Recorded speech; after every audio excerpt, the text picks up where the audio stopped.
Today we're going to talk about one of the most grueling, dangerous, and psychologically taxing duties any American soldier faced during the Vietnam War, the Jungle Patrol. Not the grand sweeping offensives you read about in history textbooks, not the helicopter assaults that made for dramatic evening news footage, but the day-in, day-out reality of small units of men moving through some of the most hostile terrain on Earth, searching for an enemy they could rarely see, in a war where the front line was everywhere and nowhere at the same time. The Jungle Patrol was the backbone of the American ground effort in Vietnam, and understanding how it worked, why it was ordered, and what it cost the men who carried it out is essential to understanding the war itself. To make sense of jungle patrols, you first have to understand the strategic problem the United States military faced when it committed ground forces to South Vietnam in 1965. The enemy, whether we are talking about the Viet Cong guerrillas operating in the south or the North Vietnamese Army regulars infiltrating down the Ho Chi Minh Trail, did not fight the way American doctrine had trained soldiers to expect. There were no fixed defensive lines to breach, no capitals to capture in a decisive thrust, no massed armored formations to encircle and destroy. The war was fundamentally an insurgency layered on top of a conventional invasion, and the insurgents lived among the civilian population, emerging to strike and then melting back into the villages, the rice paddies, and above all, the jungle. General William Westmoreland, who commanded Military Assistance Command Vietnam from 1964 to 1968, settled on a strategy of attrition. The idea was straightforward in concept and agonizing in execution. Find the enemy, fix him in place, and destroy him with overwhelming firepower. The metric of success would not be territory gained but enemy killed, the infamous body count. And the primary method of finding the enemy, particularly in the dense interior regions of South Vietnam, was the patrol. The jungle itself was the first adversary every patrol had to contend with, and it is impossible to overstate how profoundly the environment shaped every aspect of operations. Vietnam's interior highlands and coastal lowlands were covered in triple canopy jungle, meaning 3 distinct layers of vegetation stacked on top of each other. The uppermost canopy could reach heights of over 100 feet, with broad leaves blocking out nearly all direct sunlight. Beneath that sat a secondary layer of smaller trees and climbing vines, and below that a tangle of undergrowth, ferns, bamboo thickets, and rotting vegetation that could reduce visibility to just a few meters. Moving through this environment was physically exhausting. A unit might cover only 500 meters in an hour of hard machete work, and the noise of cutting trail made stealth nearly impossible. The heat was relentless, often exceeding 100 degrees Fahrenheit, with humidity that hovered near saturation. Soldiers routinely consumed 6 to 8 quarts of water a day, and still suffered heat casualties. The monsoon season, which ran roughly from May through October in much of the country, turned the ground into a sucking morass of mud that could pull boots right off a man's feet and made every creek bed a potential drowning hazard. And then there was the wildlife. Venomous snakes including kraits and bamboo vipers, mosquitoes carrying malaria and dengue fever, leeches that attached themselves to any exposed skin and sometimes found their way into nostrils and mouths, and red ants whose bites raised welts that itched for days. The jungle was not a passive backdrop to the fighting. It was an active participant that wore men down physically and mentally long before they ever encountered the enemy. Patrols came in several varieties, each with a distinct purpose and level of risk. The most common was the reconnaissance patrol, typically a squad-sized element of 8 to 12 men sent out to observe and report on enemy activity without making contact if it could be avoided. These patrols moved slowly, stopped frequently to listen, and relied on stealth and fieldcraft rather than firepower. Their job was to be the eyes and ears of the company or battalion, feeding back information about trails, base camps, supply caches, and troop movements. Then there was the combat patrol, usually platoon-sized at around 25 to 40 men, which went out with the explicit mission of engaging the enemy. Ambush patrols were a subset of combat patrols and became one of the most common tactical tasks assigned to American infantry in Vietnam. A squad or platoon would move to a predetermined location, typically along a known or suspected enemy trail, set up a linear or L-shaped ambush, and wait, sometimes for hours, sometimes all night, for the enemy to walk into the kill zone.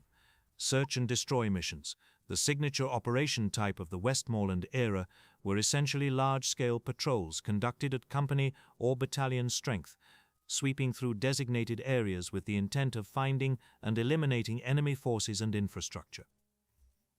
And finally, there were the long-range reconnaissance patrols, known by the acronym LRRP and pronounced LRRP, which were small teams of 4 to 6 highly trained soldiers inserted deep into enemy-controlled territory by helicopter to gather intelligence. The LRRPs operated for days at a time without resupply, avoided contact whenever possible, and called in artillery or airstrikes on targets they located. They were among the most elite and the most exposed soldiers in the theater. A typical day on a jungle patrol began well before dawn. The platoon leader, usually a lieutenant in his early 20s, and his platoon sergeant, often a career NCO with years of experience, would have received their operations order the previous evening, detailing the patrol route, objectives, radio frequencies, artillery support plans, and extraction procedures. The men would eat a cold breakfast from their C-ration cans, since cooking fires were almost never permitted in the field due to the smoke and smell they produced. Each soldier carried a staggering load. The basic combat load for an infantryman in Vietnam included his M16 rifle and anywhere from 15 to 20 magazines of ammunition, at least 2 fragmentation grenades, 1 or 2 smoke grenades for signaling, a Claymore anti-personnel mine, a poncho and poncho liner that served as his shelter and bedding, several days' worth of sea rations, water in 2 or more canteens, plus whatever extra containers he could carry, insect repellent, a first aid kit with battle dressings, salt tablets, and malaria pills, a machete, an entrenching tool, and whatever personal items he could fit. Machine gunners, radio operators, and grenadiers carrying the M79 grenade launcher had additional weight on top of all that. Total loads routinely exceeded 60 pounds and could approach 80 or more in rough terrain where extra water and ammunition were essential. Carrying that weight through jungle in tropical heat was a physical ordeal that left men soaked in sweat within minutes of stepping off. The formation a patrol adopted depended on the terrain, the likelihood of contact, and the unit's standard operating procedures. The most common movement formation was the file, with soldiers spaced roughly 5 to 10 meters apart, moving in a single column along trails or through dense vegetation. The point man walked at the front, and his job was the most dangerous in the platoon. He was the first to encounter booby traps, the first to walk into an ambush, and the first to spot signs of enemy presence. Good point men developed an almost preternatural sense for danger, reading broken twigs, disturbed earth, the absence of bird calls, and the faint smell of cooking rice or tobacco that might indicate an enemy position nearby. Behind the point man came the slack man, who provided immediate backup and helped watch for threats the point man might miss. The patrol leader typically positioned himself toward the front of the column where he could make quick decisions, while the platoon sergeant brought up the rear, keeping the formation together and watching for enemy forces trailing the patrol. Communication was almost entirely by hand signal. Speaking was kept to an absolute minimum, and radio transmissions were brief, coded, and whispered. Contact with the enemy, when it came, was almost always sudden, violent, and terrifyingly close. The dense vegetation meant that most engagements in the jungle occurred at ranges of less than 30 meters, and many happened at distances where you could see the face of the man shooting at you. The Viet Cong and North Vietnamese Army were masters of the ambush, and their preferred tactic was to allow the point element of an American patrol to pass and then open fire on the main body from concealed positions at point-blank range. The first seconds of an ambush were chaos. Men went down, the jungle erupted with the crack of AK-47 fire and the heavier thud of RPD machine guns, and the instinct of every soldier was to hit the ground and seek cover behind whatever tree or termite mound was closest.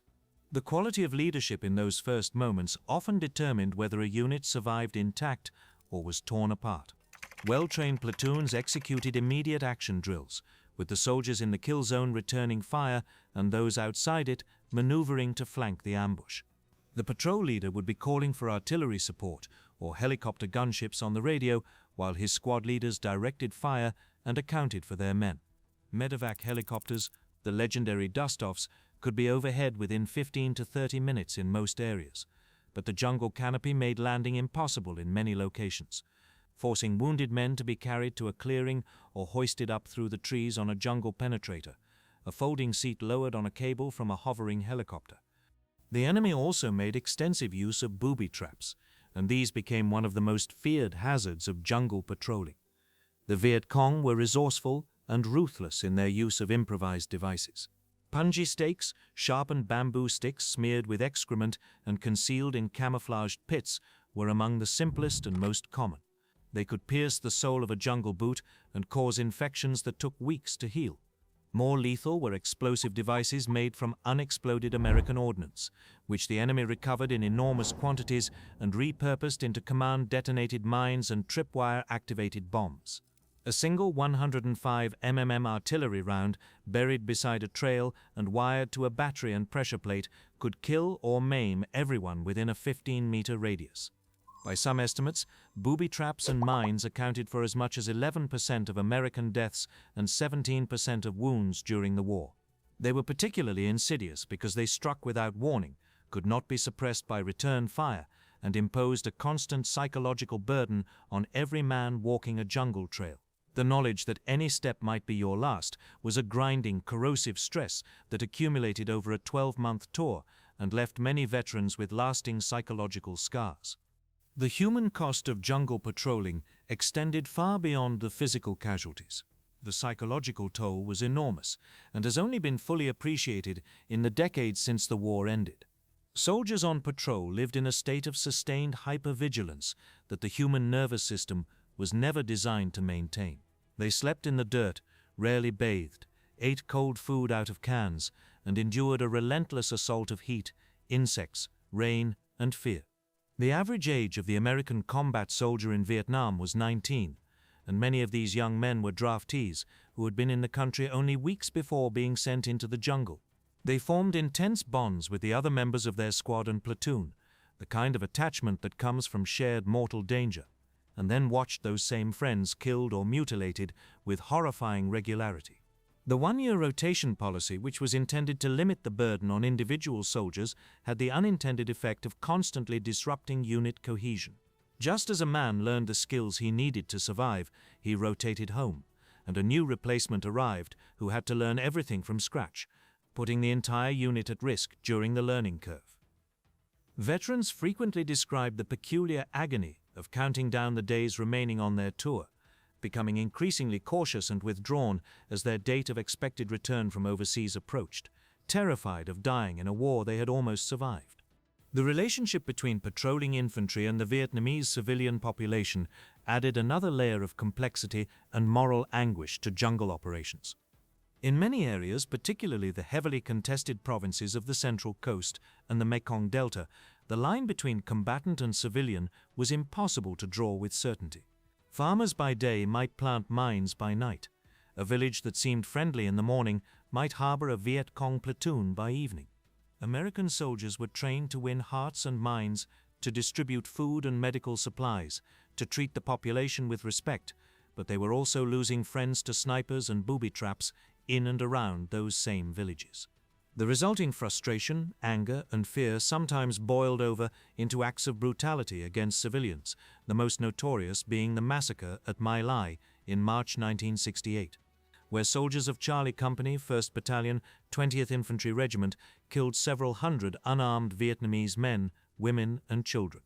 While My Lai was an extreme case, smaller incidents of excessive force, destruction of property, and mistreatment of detainees were far more widespread than the military acknowledged at the time. The moral injury inflicted on soldiers who participated in or witnessed such acts compounded the psychological damage of combat itself and contributed to the epidemic of post-traumatic stress, disorder that ravaged the veteran community for decades after the war. As the war ground on through the late 1960s and into the early 1970s, the nature and purpose of jungle patrols evolved in response to changing strategy and declining morale. After the Tet Offensive of January 1968 shattered public confidence in the war effort, the Nixon administration adopted a policy of Vietnamization, gradually transferring combat responsibility to the South Vietnamese armed forces while withdrawing American troops. For the American units that remained, patrols continued. But the mission increasingly shifted from offensive search and destroy operations to defensive security patrols around base camps and population centers.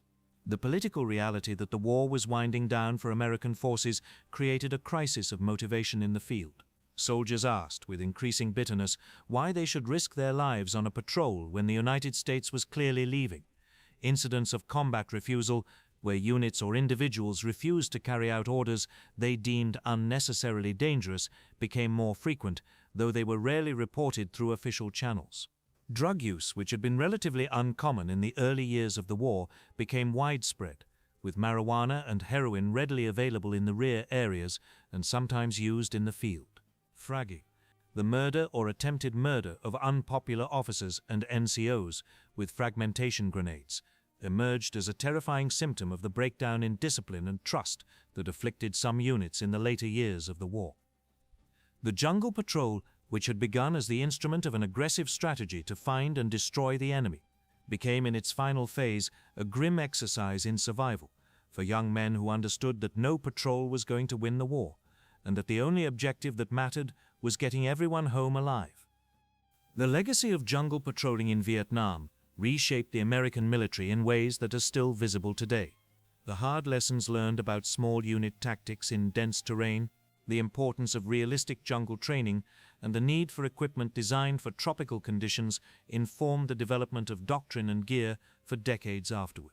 The Jungle Operations Training Center at Fort Sherman in Panama, later replaced by the Joint Readiness Training Center and other facilities, became a critical institution for preparing soldiers for the realities of close combat in restrictive terrain.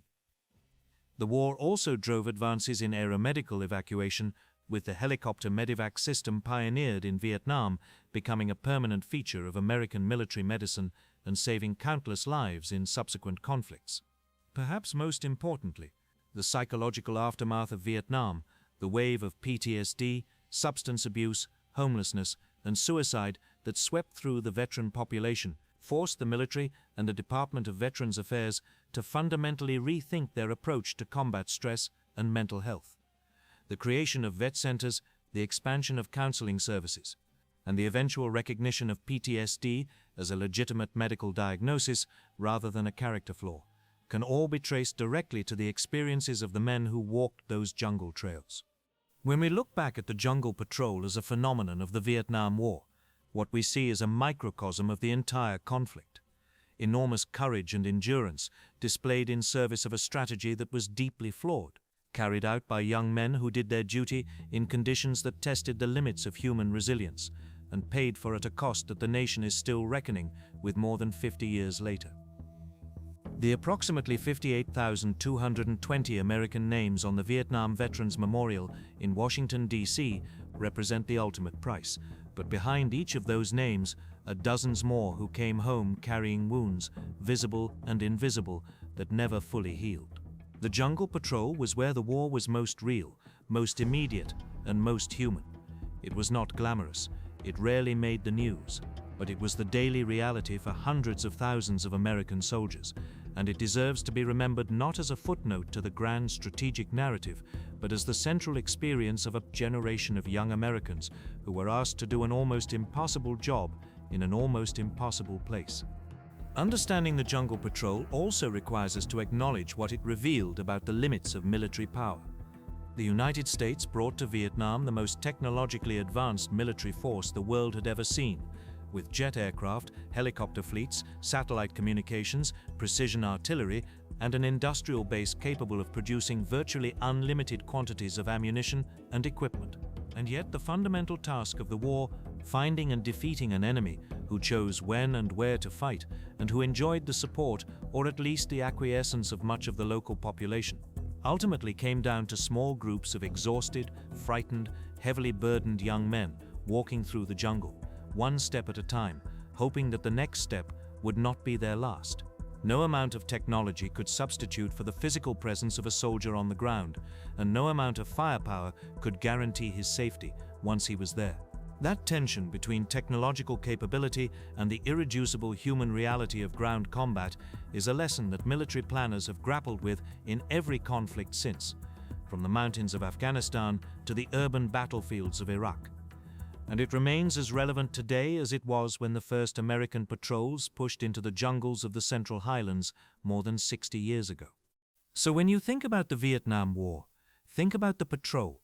Think about 19-year-old kids from small towns and big cities, from farms and factories, carrying impossible loads through impossible terrain, facing an enemy they couldn't see, fighting a war whose purpose they increasingly questioned, and doing it day after day for 12 months, because that is what was asked of them. Think about the point man reading the jungle floor for the faintest sign of a tripwire. Think about the radio operator calling in a medevac while bullets snapped through the leaves overhead. Think about the platoon sergeant counting heads after a firefight and finding that one of his men, a kid he had trained and looked after and argued with and joked with, was not coming back. That is the story of the Jungle Patrol. That is the story of the Vietnam War at its most elemental. And it is a story that, for all its pain and controversy, we owe it to the men who lived it to keep telling.